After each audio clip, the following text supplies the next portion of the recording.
Hello traders, and welcome back to another Sunday video. I do this each week where I go over the markets for the week ahead and I talk about trading setups and trades that I am currently in. I'd like to start on that latter note. I'm going to be taking a look at what I'm currently long on, which actually I did end up getting my gold trade. Now, if you guys are regular viewers on the channel, then you know that pretty much last week I was a bit bummed out because I missed my entry on gold by a very narrow couple dollars per ounce. And I'll show you what I'm talking about here.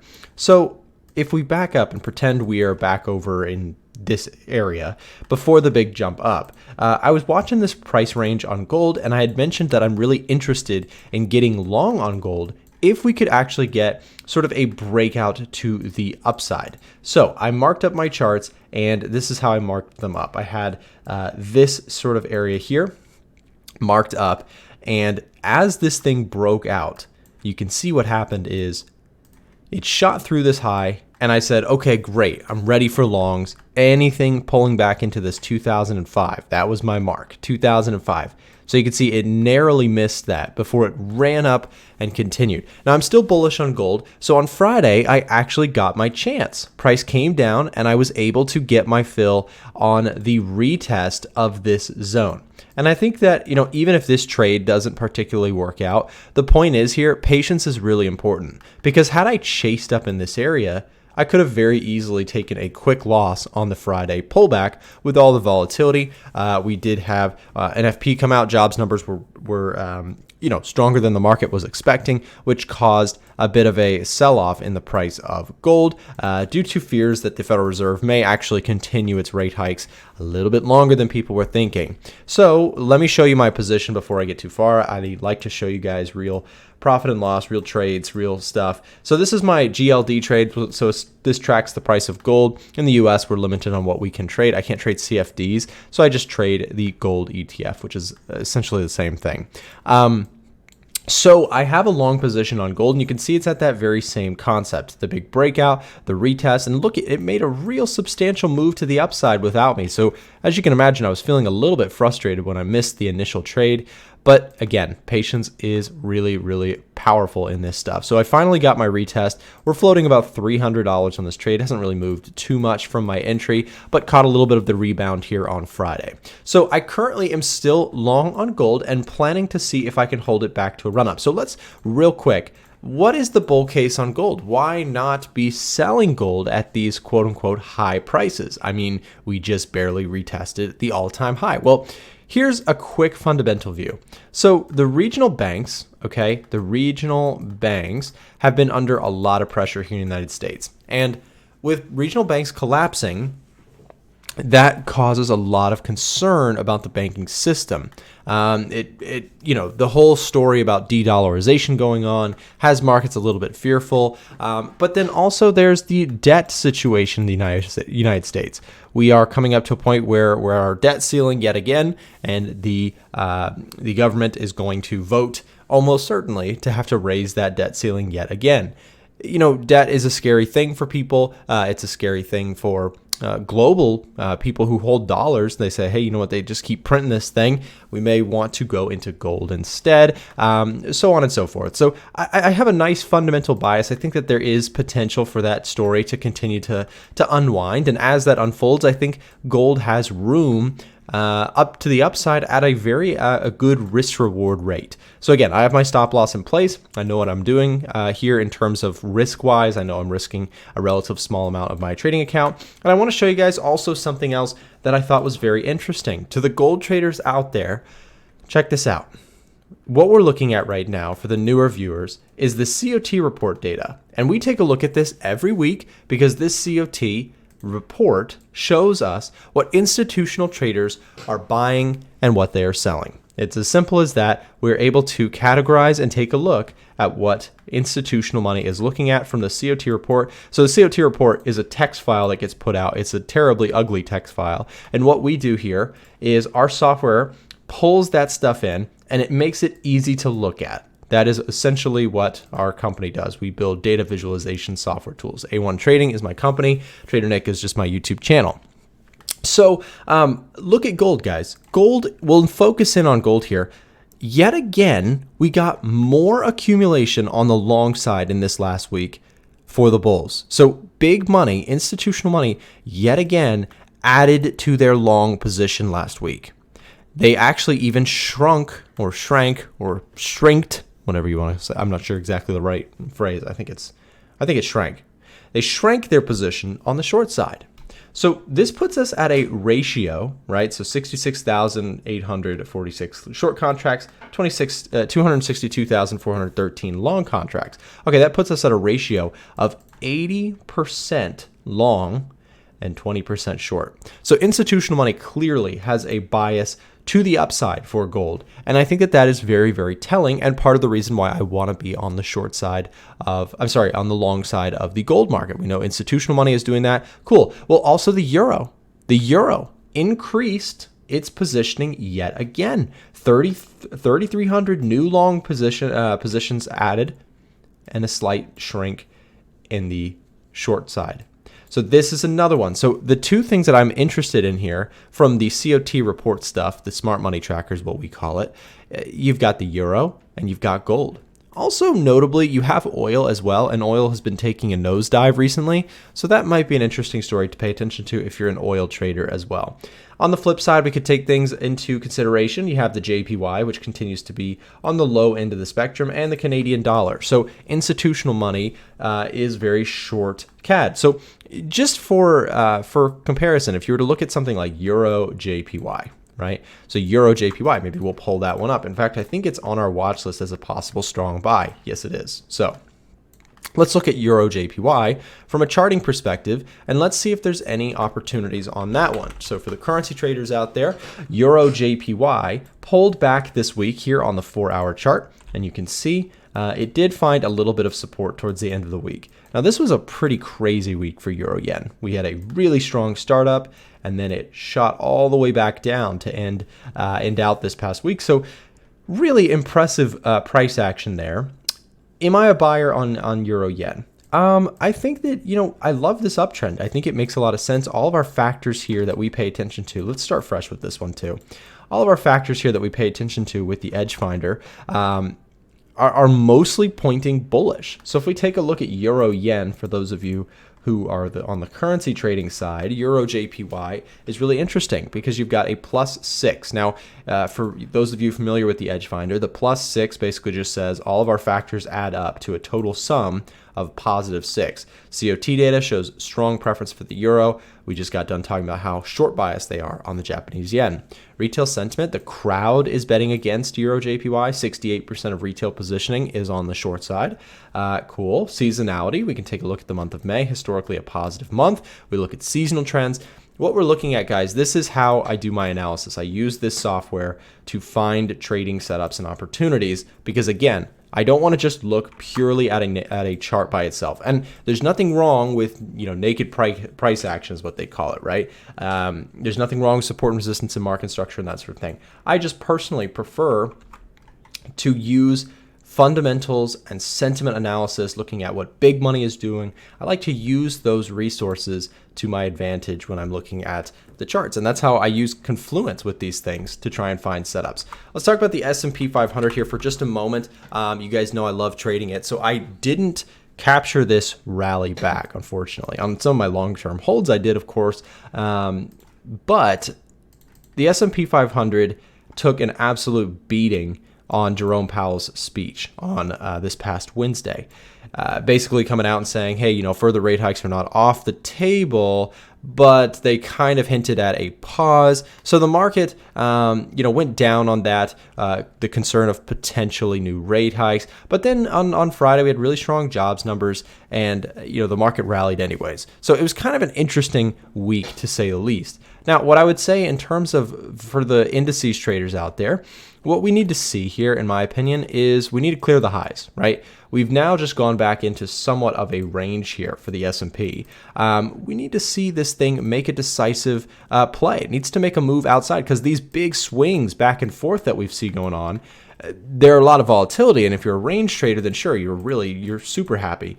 But if you're like me and you're looking for trend trades, I want to see this thing show some real signs of strength. Breaking above that 41, I want to see the 42s get tagged. 4200 comes into play. I'm a buyer on pullbacks. I just have to be in terms of, just from this momentum move, right? We're stuck in a range. We're going through earnings season. We've got a Federal Reserve that is sort of back and forth a little bit. The market is not sure what to make of the Federal Reserve's forward-looking guidance. There's a lot of controversy in that. The market is sort of forecasting for a pause on rate hikes, which should be very interesting.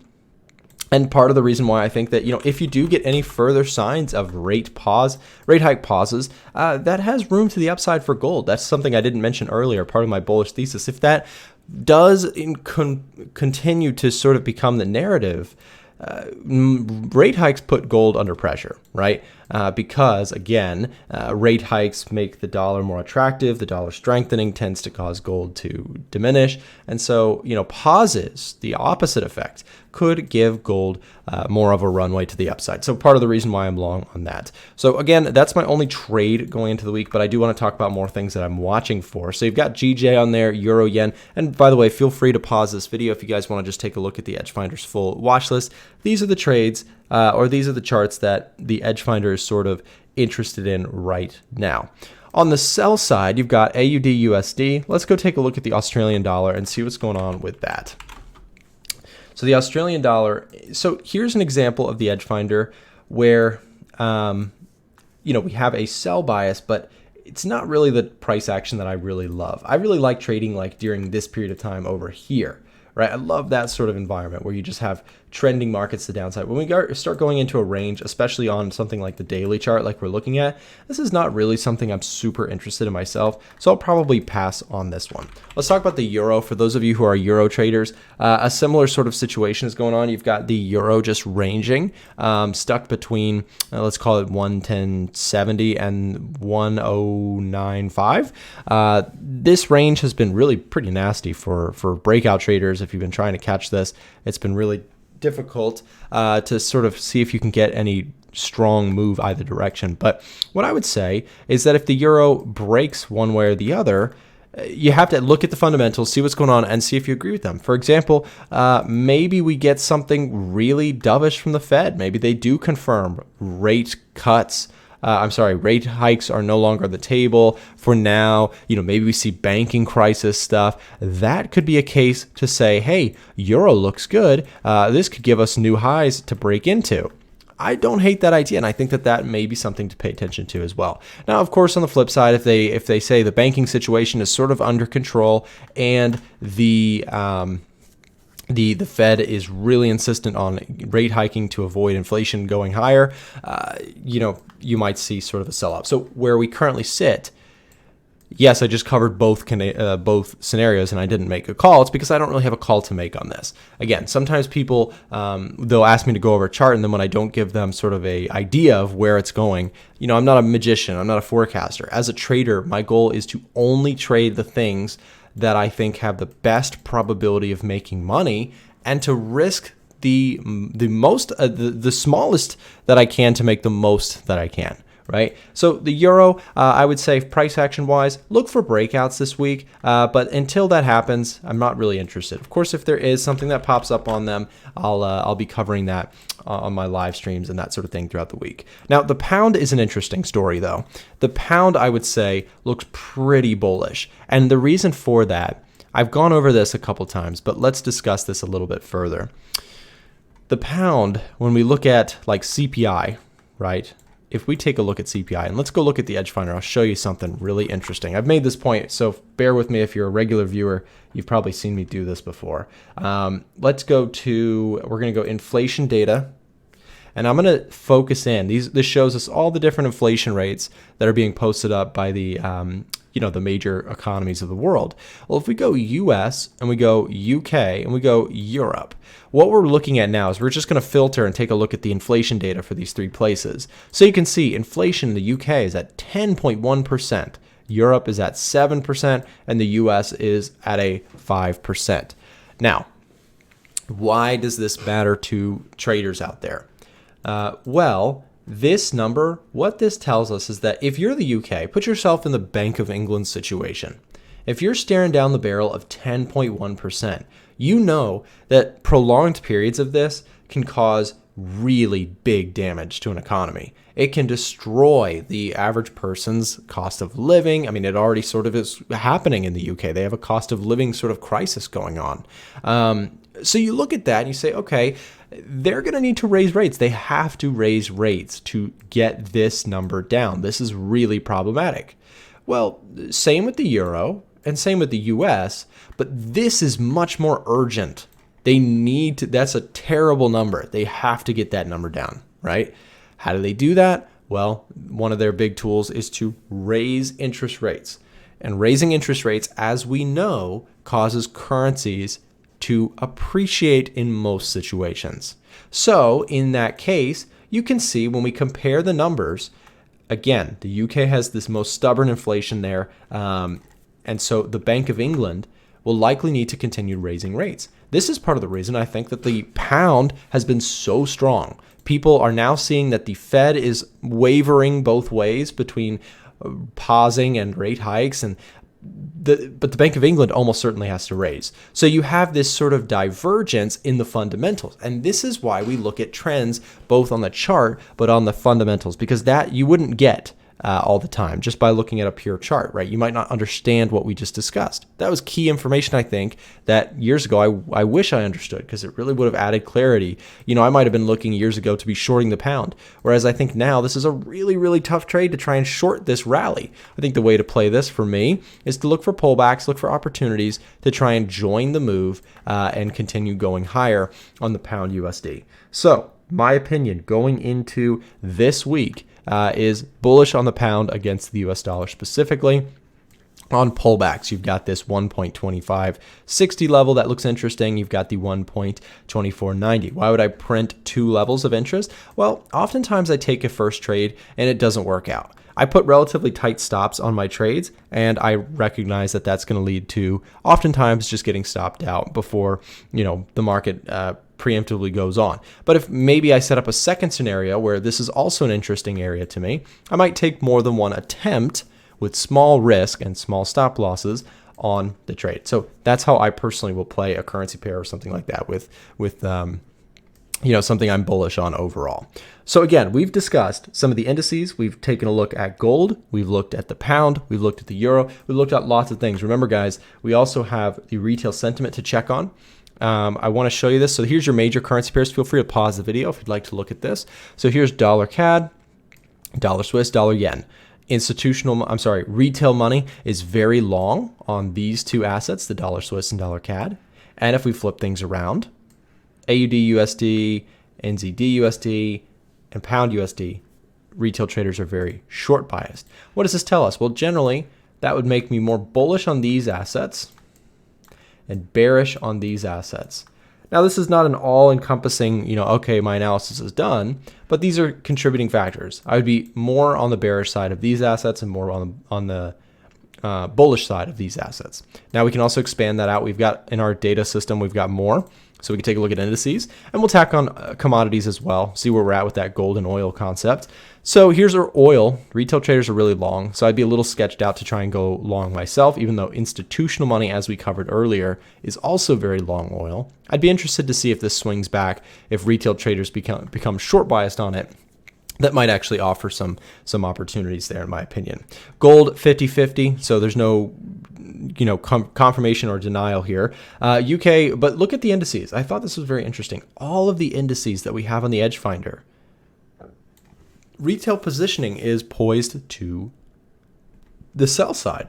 So I find that very interesting. It makes me actually more bullish on the indices. So just something to think about going into this week. Guys, if you would like access to the EdgeFinder, which is the market software tool that I'm using, my company built it over the last 1 year or so. We've worked incredibly hard on getting this tool up to where you see it on these videos nowadays. So if you'd like to support our project or get access to the product, here's how you can do so. There's a link down below in the description, and if you click that link, it's going to take you to our sign up page. If you use code YTVIP at checkout, for those of you who made it to the very end of the video, there is a discount available to people who watch the YouTube channel. So if you use code YT, as in YouTube, YTVIP, you get the VIP special. You get a discount off of the product. So go check it out. The link is down there. You get access to the Smart Money Tracker, the retail sentiment indicator we just showed, all of our watch list features, the signals for all the different assets.